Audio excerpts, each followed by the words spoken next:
and vinyl. My collection is really dinky at the moment. I've been trying to rebuild my physical music collection, so just bear with me on that. And I'll get into more detail about that journey as well in another video. And that video starts right now.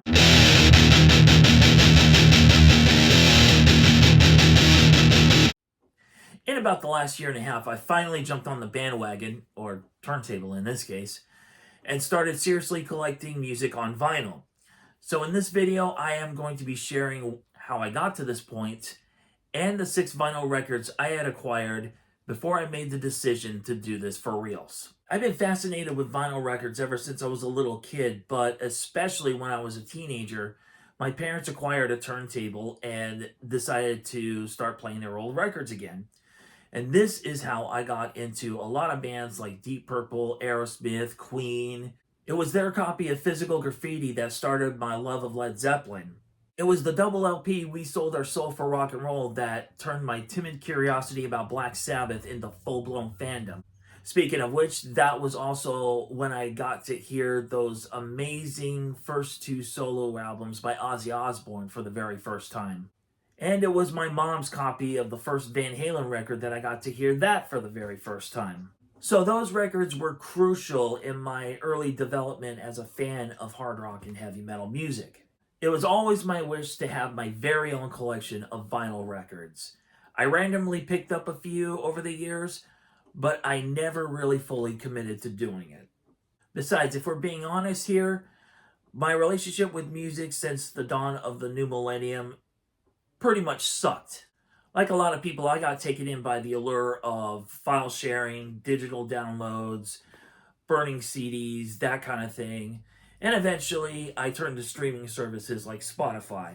Over time, I ended up selling off the vast majority of my CD collection, and I barely bought any new ones once Spotify became a thing. My thought was, hey, why do I need to keep all these CDs here? I could just listen to everything on Spotify.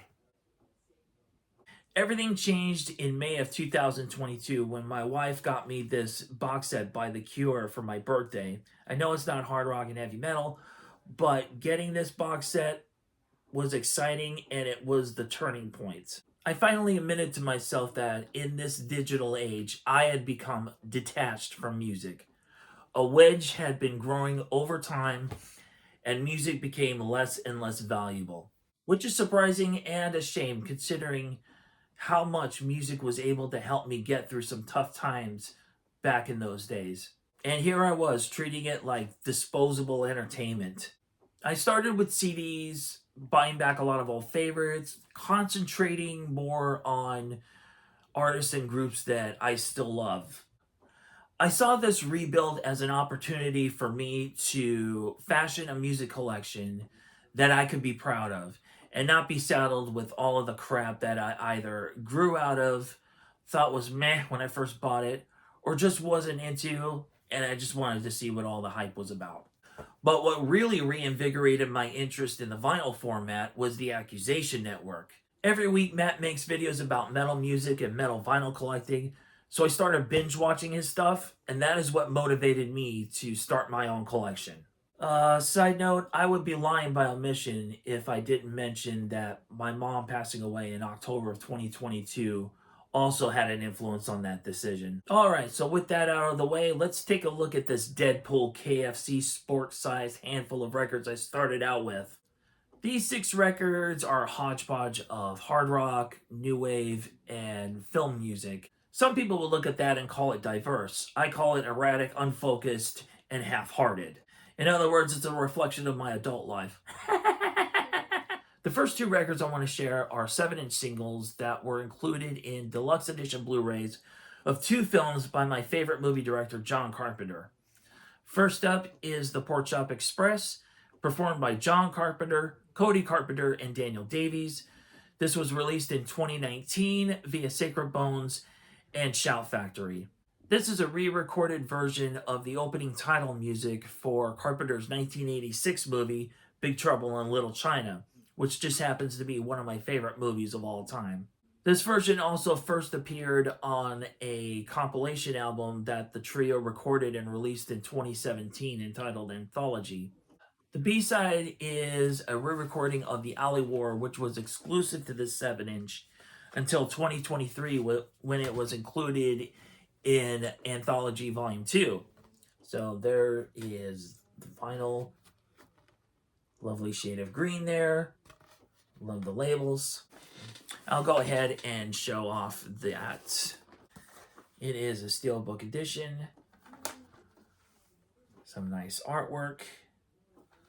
The second 7-inch single is a re-recording of the iconic theme from Halloween. This was issued by Sacred Bones and Shout Factory in 2021. Like the previous 7-inch, this re-recording appeared on 2017's Anthology. The B-side was recorded for this release and then eventually came out in 2023 on Anthology 2. And this is what that vinyl looks like. I don't know if you can get a really good look at that splatter with labels there. Really, really cool. Of course, we'll also take a look at that Blu-ray set. This is a 4K Blu-ray combo. There's that god-awful artwork. Original one sheet on the case itself. Loaded with special features, so you could spend a whole month with just this set alone. While we're on the subject of movie music, the next vinyl I want to share is the soundtrack to my favorite teen comedy movie of the 1980s. That is Better Off Dead. This record was released in 1985 via A&M Records. If you're familiar with this movie, you know how off-the-wall, zany, and just downright incredible this movie is. Just in case you're wondering, I'm sorry, but Everybody Wants Some by Van Halen is not on this record. It's probably a rights issue, considering Van Halen were a Warner Brothers band. But my guess is it would probably stick out like a sore thumb on what is essentially a new wave record. Let's take a look at the vinyl for a second. You can pretty much guess. It's 1985, so it is going to be classic black. I don't know if you can see those labels clearly. Favorites on this one include With One Look and Arrested by You, both of them performed by Rupert Hine, as well as One Way Love, performed by Elizabeth Daily, who is also an actress. You might remember her as Dottie in Pee-wee's Big Adventure. I found this record used at a place called The Last Bookstore. It's located in downtown Los Angeles. You should check it out if you're there. Next up is the debut EP from American new wave group Oingo Boingo. This is Oingo Boingo, originally released in 1980 by IRS Records. I've been a fan of Oingo Boingo even before I knew the name Oingo Boingo, primarily due to a lot of the teen comedy movies that came out in the 80s.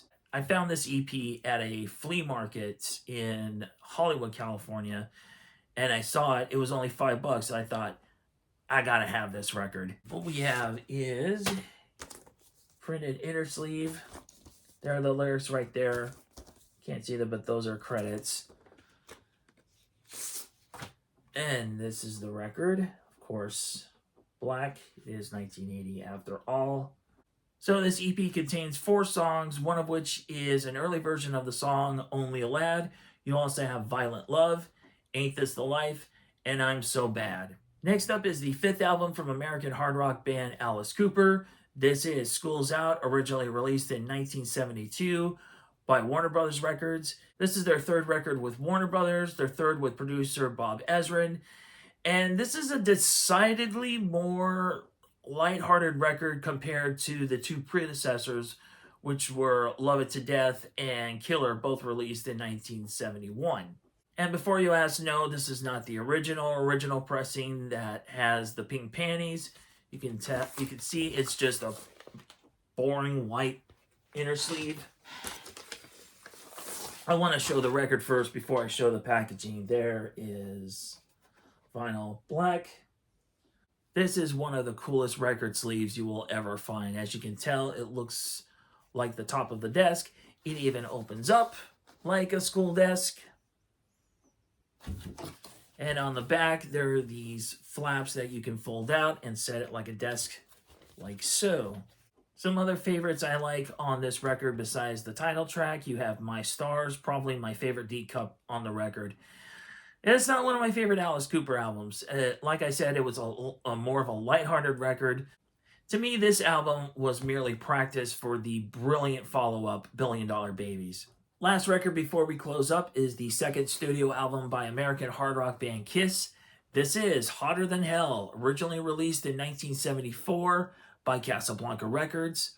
Kiss are one of my favorite bands of all time, if not my favorite band of all time. But this is not one of my favorite Kiss records. The songs are great, but the production is pretty terrible.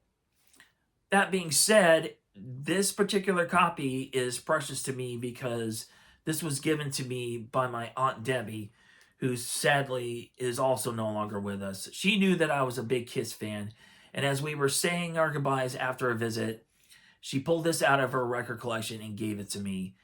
And I was just blown away by that. And I've cherished this vinyl ever since.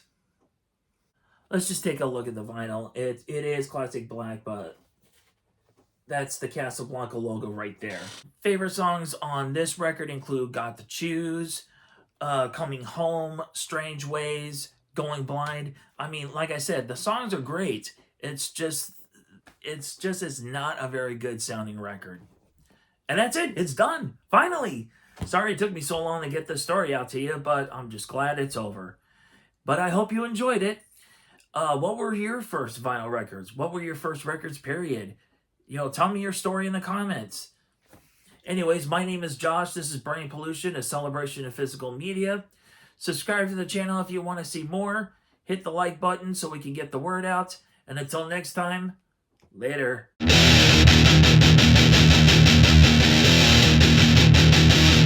Mad. All of you mad, mad. Me a fool.